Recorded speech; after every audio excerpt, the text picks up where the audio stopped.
রাধে রাধে বন্ধুরা, শুভ সন্ধ্যা। তো তোমরা সবাই কেমন আছো? ভালো আছো তো? নিশ্চয়ই খুব ভালো আছো। আমিও খুব খুব ভালো আছি। তো দেখো, ফার্স্টেই আজকে সোফাটা গুছিয়ে নিচ্ছি। তো সোফাটা গোছানোই আছে, একটু ওলট পালট হয়েছিল, সেটুকু ঠিক করে নিলাম। আর এদিকে দেখো, ঘরে আলনা তো গোছানো না থাকলে ভালো লাগে না, তাই আলনাটায় দূরে একটা জামা কাপড় নামানো ছিল, সেই জামা কাপড়গুলো ভাঁজ করে তুলে রাখলাম। আর এদিকে দেখো, এই একটা পেঁপে, গাছের পেঁপে, তো এটা এখনো পাকেনি, পাকলে খাবো।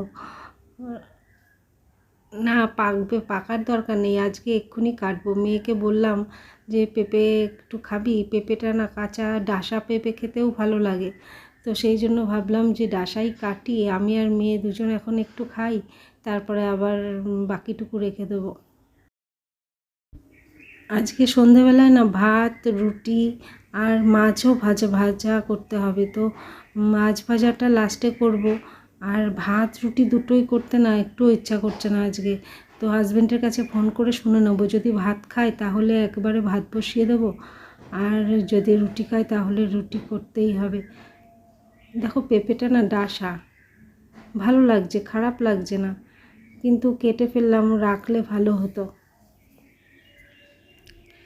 তো হাজব্যান্ড বললো, দেখো ভাত খাবে, রুটি খাবে না, বললো যে রুটি খাবো না আজকে, তাহলে ভাতই করো, ভাত, মাছ ভাজা আর ভেন্ডির তরকারি আর হলো চিংড়ি ভর্তা দিয়ে তোমার ভাত খেয়ে নেব। দুপুরে করেছিলাম বাকি তরকারিগুলো, তো রয়েছে, আর রাত্রে একটু মাছ ভাজা করব। তো বন্ধুরা, তোমরা তো জানোই আমি কিভাবে ভাত বসাই। তো ভাতের হাঁড়ির উপরে একটু এক্সট্রা জল দিয়ে রাখি, আর হাঁড়িতে অল্প জল দিই, তাহলে ভাতটা তাড়াতাড়ি ফুটে যায়, আর উপরের জলটা গরম হলে তখন আবার উপরের জলটা ঢেলে দিই। তো কথা না বাড়িয়ে চলো রান্না করতে করতে ভগবান শ্রীকৃষ্ণের কথায় আসি। গীতায় ভগবান শ্রীকৃষ্ণ বলেছেন, বুদ্ধিহীন ব্যক্তিদের কাছে কখনো প্রকাশিত হই না,